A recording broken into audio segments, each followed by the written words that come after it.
नमस्कार प्यारे विद्यार्थियों, संज्ञान एकेडमी में आपका हार्दिक स्वागत है। आज की क्लास मनोविज्ञान की जो प्री बीएसटीसी और प्री पीटीटी एग्ज़ाम और first grade, second grade, third grade के लिए बहुत ही उपयोगी साबित होगी। तो पहला टॉपिक शिक्षण अधिगम के हम कुछ क्वेश्चन लेके आएंगे। बहुत ही महत्वपूर्ण क्वेश्चन है विद्यार्थियों। क्वेश्चन नंबर 1, औपचारिक शिक्षा प्रणाली के बारे में गलत कथन है। कौन सी? औपचारिक शिक्षा प्रणाली के बारे में गलत कथन कौन सा है? निश्चित समय, निश्चित विधियां, निश्चित स्थान और अनिश्चित समय। औपचारिक शिक्षा प्रणाली में निश्चित समय और निश्चित विधियां और निश्चित स्थान तो होते हैं, लेकिन अनिश्चित समय औपचारिक शिक्षा प्रणाली में नहीं होता। तो राइट आंसर क्या होगा? अनिश्चित समय। दूसरा क्वेश्चन, किसने शिक्षा को द्विमुखी प्रक्रिया माना है? द्विमुखी प्रक्रिया किसने माना है? जॉन डीवी ने, रायबर्न, एडम्स, महात्मा गांधी। किसने माना है विद्यार्थियों द्विमुखी प्रक्रिया? एडम्स ने माना है द्विमुखी प्रक्रिया और जॉन डीवी ने त्रिमुखी प्रक्रिया माना है। अगला क्वेश्चन,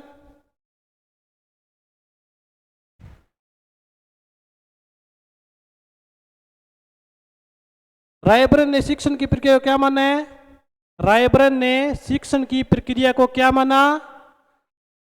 ऑप्शन द्विमुखी, त्रिमुखी, एकमुखी या पंचमुखी। रायबर्न के अनुसार शिक्षण की प्रक्रिया क्या है? त्रिमुखी। अगला क्वेश्चन, शिक्षण क्रियाओं की एक ऐसी विधि जो सीखने की उत्सुकता जागृत करती है, उपयुक्त परिभाषा का संबंध है। यानी शिक्षण क्रियाओं की कौन सी विधि है जो सीखने की उत्सुकता जागृत करती है? यह परिभाषा किसने दी? ऑप्शन एच.सी. मॉरिसन, एन.एल. गेज, बी.ओ. स्मिथ या क्लार्क। किसने दी? यानी जो सीखने की उत्सुकता जागृत करती है, यह परिभाषा किस वैज्ञानिक ने दी? बी.ओ. स्मिथ ने। अगला क्वेश्चन, निम्न में से कौन सी शिक्षण की प्रकृति नहीं है? शिक्षण की कौन सी प्रकृति नहीं है? ऑप्शन सीखना और सिखाना, कला एवं विज्ञान, अंतःक्रिया या अतार्किक क्रिया। कौन सी शिक्षण की प्रकृति नहीं है? सीखना सिखाना भी है, कला और विज्ञान भी है शिक्षण की प्रकृति, अंतःक्रिया भी है, लेकिन अतार्किक क्रिया नहीं है। तो इसका आंसर अतार्किक क्रिया। अगला क्वेश्चन, शिक्षण प्रक्रिया है, शिक्षण की क्या प्रक्रिया है?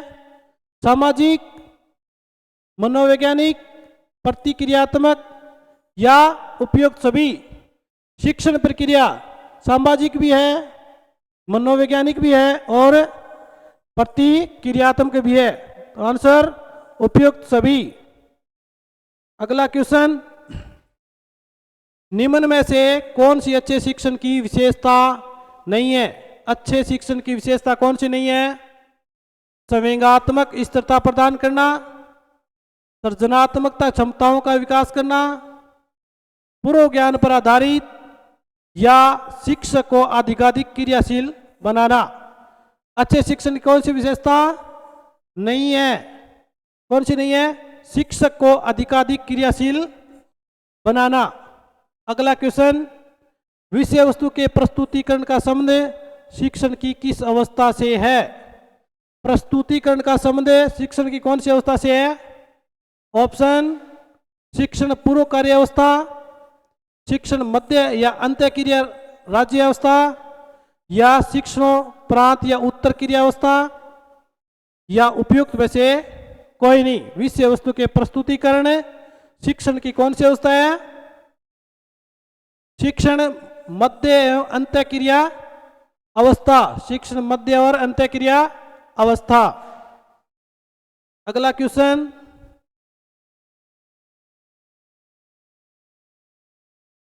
निम्न में से कौन सी शिक्षण का स्वतंत्र चर है? स्वतंत्र चर कौन सा है? शिक्षक, छात्र, शिक्षण विद्या या पाठ्यक्रम? स्वतंत्र चर कौन सा है? पाठ्यक्रम। अगला क्वेश्चन, हर्बर्ट की पंचपदीय प्रणाली शिक्षण के किस स्तर पर आधारित है? हर्बर्ट की पंचपदीय प्रणाली किस स्तर पर आधारित है? ऑप्शन चिंतन, समृद्धि, अवबोध या उपयुक्त सभी। हर्बर्ट की पंचपदीय प्रणाली शिक्षण के किस स्तर पर आधारित है? कौन से स्तर पर आधारित है? समृद्धि पे। और यह स्वतंत्र चर कौन सा इसका? शिक्षक होगा। निम्न में से कौन सी शिक्षण का स्वतंत्र चर? शिक्षक। अगला क्वेश्चन, निम्न में से कौन सा हर्बर्ट एवं मॉरिसन उपागम का समान पद है? हर्बर्ट और मॉरिसन का कौन सा समान पद है? ऑप्शन देखिए, संगठन, प्रयोग, प्रस्तुतिकरण और बच्चा। हर्बर्ट और मॉरिसन उपागम का कौन सा समान पद है? प्रस्तुतिकरण, दोनों में समान है। अगला क्वेश्चन, निम्न में से कौन सा शिक्षण का सूत्र नहीं है? शिक्षण का कौन सा सूत्र नहीं है? मूर्त से अमूर्त, मूर्त से अमूर्त, यह शिक्षण का सूत्र है। कठिन से सरल या विशिष्ट से सामान्य, पूर्ण से अस। तो मूर्त से अमूर्त तो शिक्षण का सूत्र है, विशिष्ट से सामान्य भी शिक्षण का सूत्र है, पूर्ण से अस भी शिक्षण का सूत्र है, लेकिन कठिन से सरल शिक्षण का सूत्र नहीं है। क्या है? सरल से कठिन की ओर। कठिन की ओर कौन सा सूत्र नहीं है? कठिन से सरल। अगला क्वेश्चन, निम्न में से कौन सा शिक्षण को प्रभावित करने वाला कारक है? शिक्षण को प्रभावित करने वाला कारक कौन सा है विद्यार्थियों? ऑप्शन, संस्था का माहौल, अध्यापक का व्यक्तित्व, पारिवारिक एवं सामाजिक वातावरण या उपयुक्त सभी। तो शिक्षण को प्रभावित करने वाले कौन कौन से? संस्था का माहौल भी है, अध्यापक का व्यक्तित्व भी होता है और पारिवारिक और सामाजिक वातावरण भी होता है, मतलब उपयुक्त सभी। अगला क्वेश्चन, मनोविज्ञान में सीखने से क्या अभिप्राय है? मनोविज्ञान में सीखने से क्या अभिप्राय है? परिपक्वता द्वारा सीखना, ऑप्शन 2 अनुकरण द्वारा सीखना, या अभ्यास या भावना के प्रारंभिक चरण, या व्यवहार में अस्थायी परिवर्तन। सीखने से क्या अभिप्राय है? अभ्यास या भावना के प्रारंभिक चरण। अगला क्वेश्चन, परिपक्वता आदि के कारण व्यवहार में परिवर्तन को भी सीखना कहते हैं, बताइए। परिपक्वता या व्यवहार में परिवर्तन को भी सीखना कहते हैं? हाँ कहते हैं, नहीं या कभी कभी या कह नहीं सकते। सीखना परिपक्वता आदि के कारण व्यवहार में परिवर्तन को सीखना कहते हैं? नहीं कहते। Right answer B. अगला क्वेश्चन, अनुभव और प्रशिक्षण के द्वारा, अनुभव और प्रशिक्षण के द्वारा व्यवहार में होने वाला स्थायी परिवर्तन ही अधिगम है। यह परिभाषा किसने दी? Option Crow and Crow, Guilford, Peel महोदय या गेट्स व अन्य। किसने दी अनुभव और प्रशिक्षण के द्वारा स्थायी परिवर्तन? गेट्स व अन्य ने। अगला क्वेश्चन, निम्न में से कौन सी अधिगम की विशेषता नहीं है? अधिगम की विशेषता कौन सी नहीं है? ऑप्शन देखिए, सार्वभौमिक प्रक्रिया, अनुभव का संगठन, सक्रिय प्रक्रिया या असतत प्रक्रिया। अधिगम की विशेषता कौन सी नहीं है? असतत प्रक्रिया नहीं है। सक्रिय प्रक्रिया होती है, अनुभव का संगठन, सार्वभौमिक प्रक्रिया भी होती है। राइट आंसर असतत प्रक्रिया।